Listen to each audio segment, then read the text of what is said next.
everybody. It's Mickie Giacomini, your host of Let's Talk Shop, and we are so excited to kick off this year. That's right, we're continuing to kick off the new year of 2020 with all kinds of tips for success. And this month, we are totally focusing on body and business whenever possible. Today, I've got two amazing guests, and they're going to give you some incredible tips on body success, like mindset, health and wellness, and business tips. That's right. You're going to be able to launch so many great new success tips after this show. It's just going to be unbelievable. So let's get started. So first of all, my guests are Iselin Annonio and Katrina Sawa. Hey, everybody. Welcome to the show. And we're going to start with you, Iselin. You are a health and wellness, I like to say guru. I know I call y'all gurus because you're gurus to me. So go ahead and share with everybody what you do and what kind of tips you have for everybody. Thank you so much for having me on the show, Mickie. So what I do is I help people be successful with their health and creating a new lifestyle that gets them to where they want to be with their overall health. And so I have some tips that I thought might be helpful to people as they're trying to start something new. I'm not a huge fan of New Year's resolutions. As we know, they really, in general, don't work. So I really like us to, when we start to embark on something new, that we think about it in terms of a lifestyle. So the first thing I like people to do when they're thinking about this in this time of year is to decide why it is that it's important for them to make a change. What within them is really motivating them to make the change. And I like them to write that down.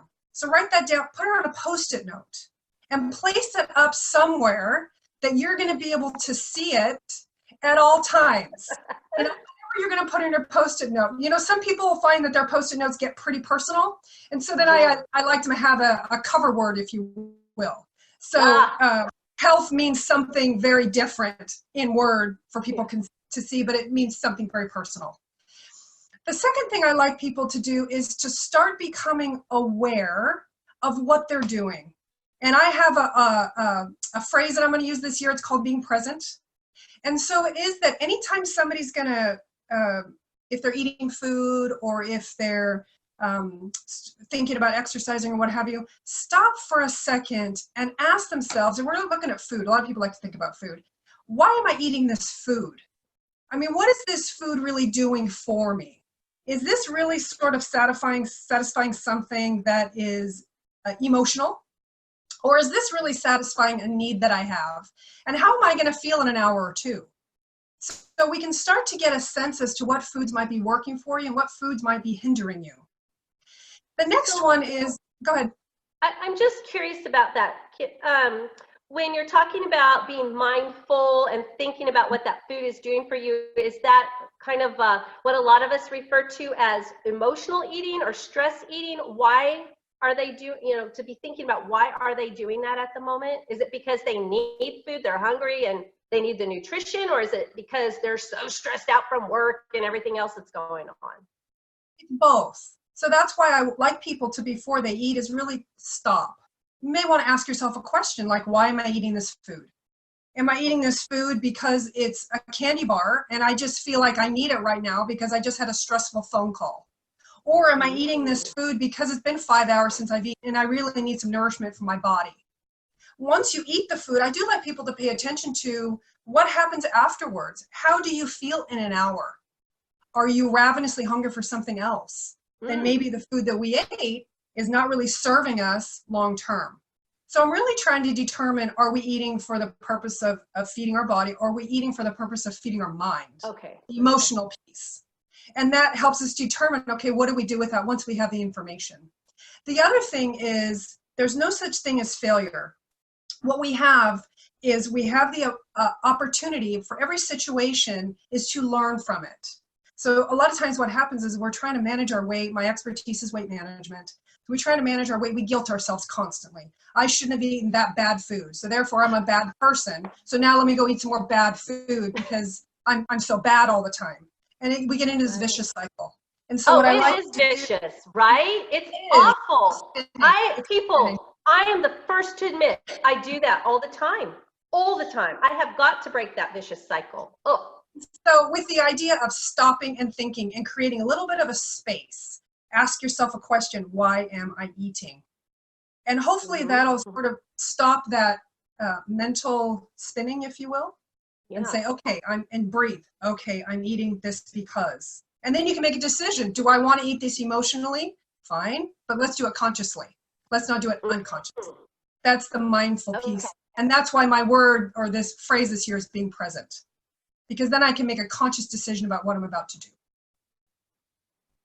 You know, I really like that whole being present phrase. It's kind of like what a lot of people are doing where they have a word for the year, but it's kind of like the same thing where when you have that in your mind, being present, you're going to constantly be coming back to that, right?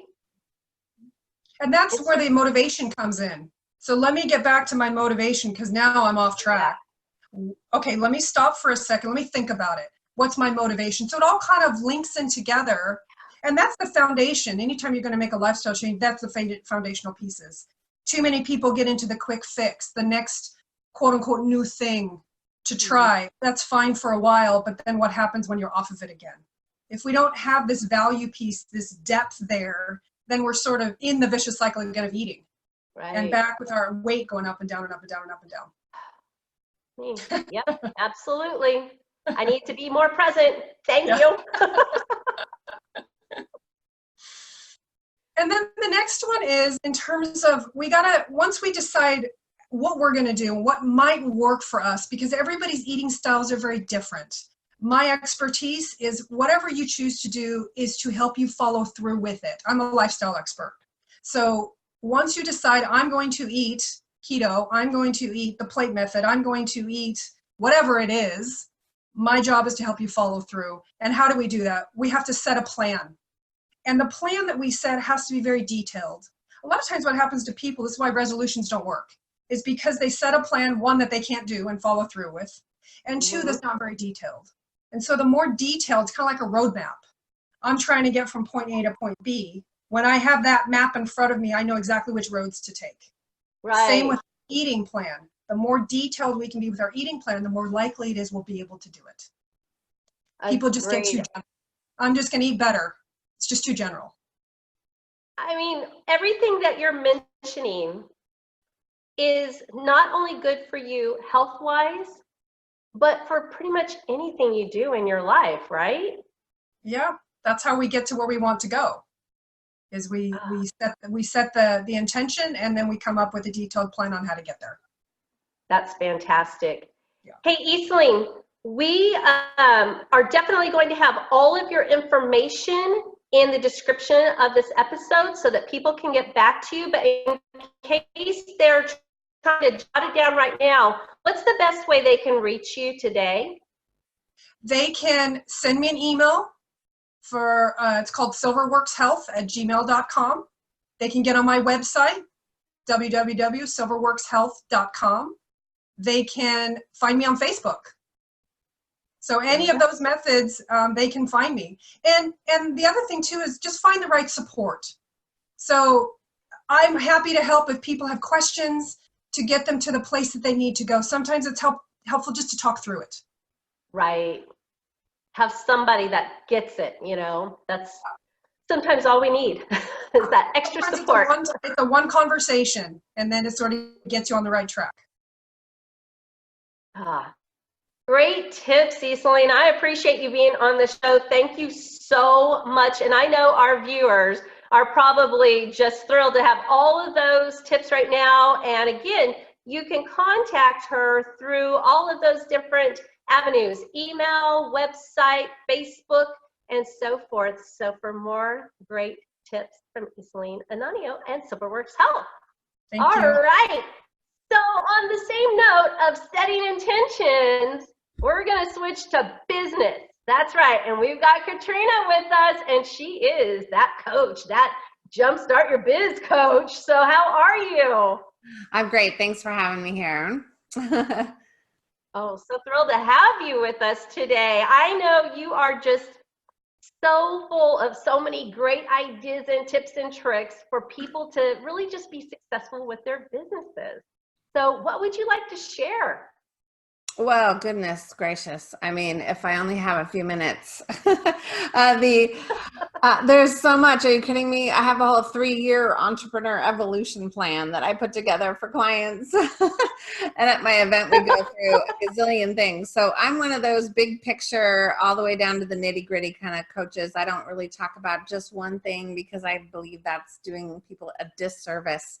If I just talked about how to become a speaker and maximize speaking to grow your business, that wouldn't help you with your social media, your follow-up, your direct mail, your networking, your website, and all these other things that you need to do these days in order to really capture as many people. So to jumpstart your business as quickly as possible, a lot of us look at getting clients, right? So it's client attraction. How do I make more money and get some more clients? So that's one of the main things I focus on with clients is how to make more money.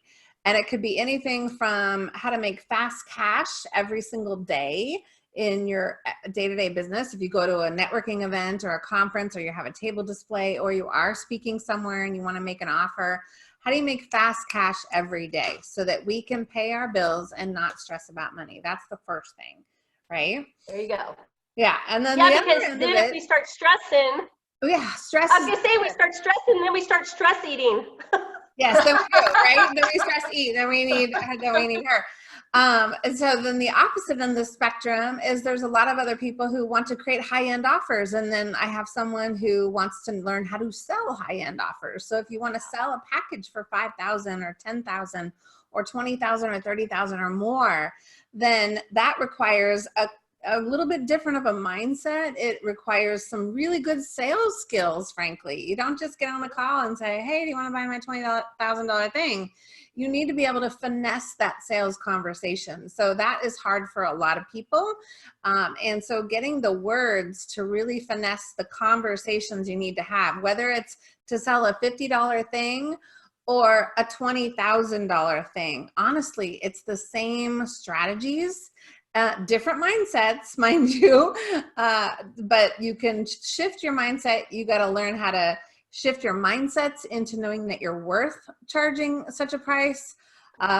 And sometimes we've been like early on in my career, the first few coaches that I've had wanted me to charge these high prices and not have anything low price. And this was back in like 2005 and 6. I started back in 2002, you guys. So this was early on in my business where they're like, you got to position yourself up here so you're kind of untouchable and just work with the 10 people who can afford you to pay you $50,000.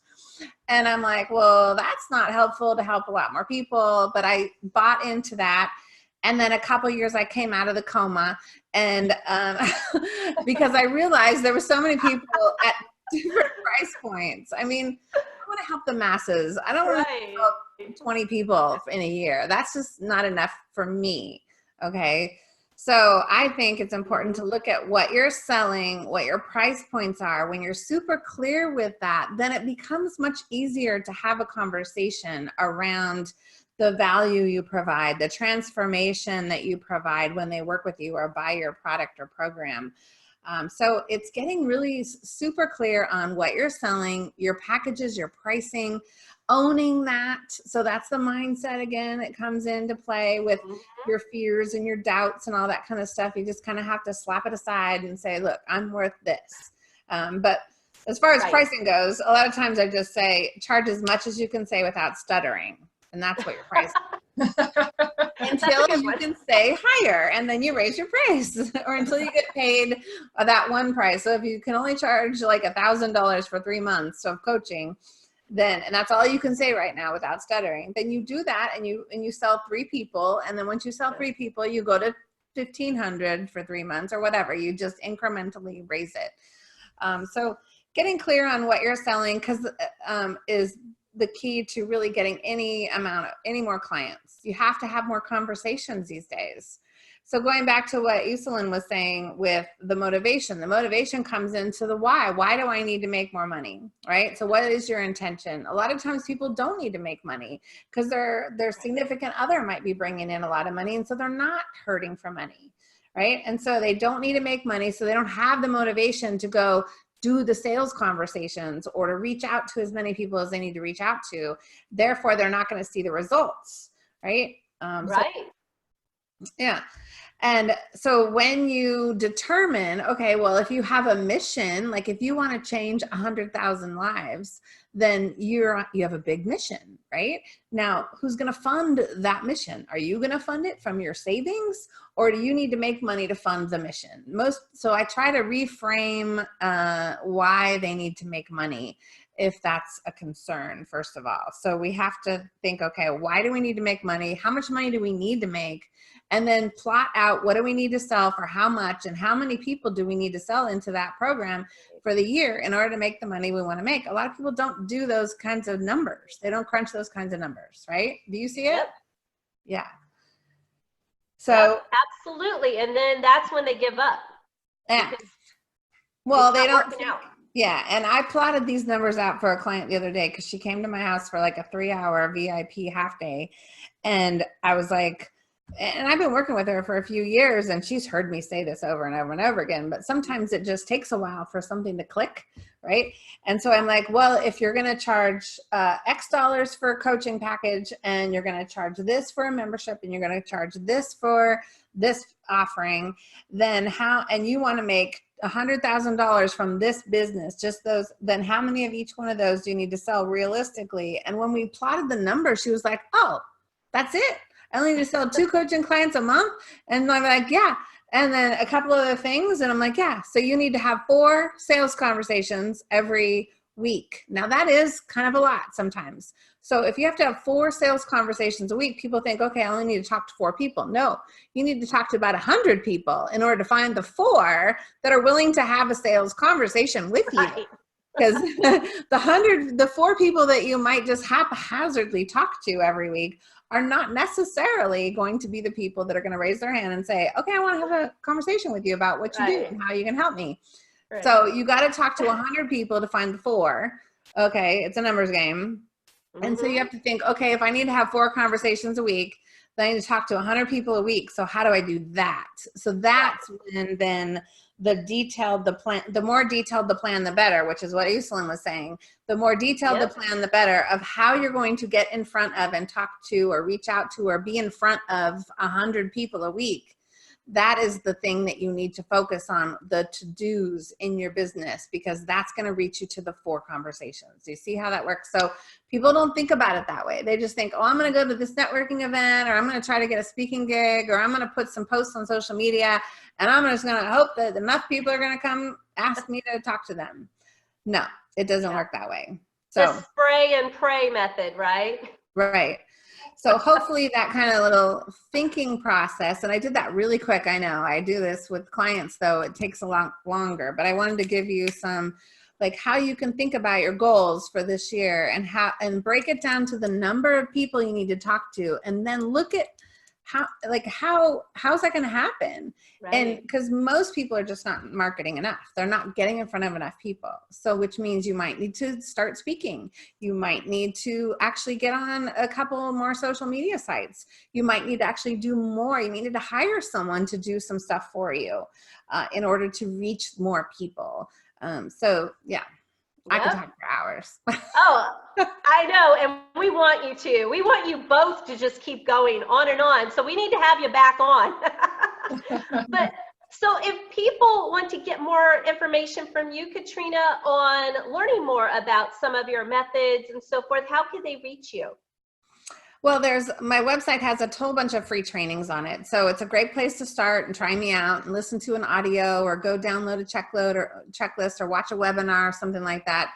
If you go to jumpstartyourmarketing.com/free trainings, there's like 7 different trainings, and you can even come and have a call with me if you want to. Don't be scared. People think, well, I'm not ready for you yet. Yes, you are. You don't have to know exactly what you're doing and what you're selling and all that kind of thing. I work out that with people. So you want to have a call with me sooner than later, because I will save you thousands of dollars or months of time doing the wrong things. I guarantee it. So jumpstartyourmarketing.com/free trainings is the best way to go check me out and sign up for my email list and all that kind of thing. But I'm all over social media if you want to reach out that way too. Fantastic. And again, we will also have Katrina's information in the description of the episode as well. So if you are fast and furiously trying to scribble all that down, don't worry about it. Just go to the description in the episode and it's all there. I want to thank you both for being on today's show. You both have such great information. I know our viewers are getting a ton out of it. So thank you both. You're welcome. It's fun. Thank you. Thank you. You're welcome. Looking forward to having you both back. All right. Well, thank you so much, everybody, for tuning in. I'm sure you did get a lot of great information. This is going to help you to launch yourself into a really successful new year. Let's go 2020. Woohoo! All right. Thanks again, everybody. Bye-bye.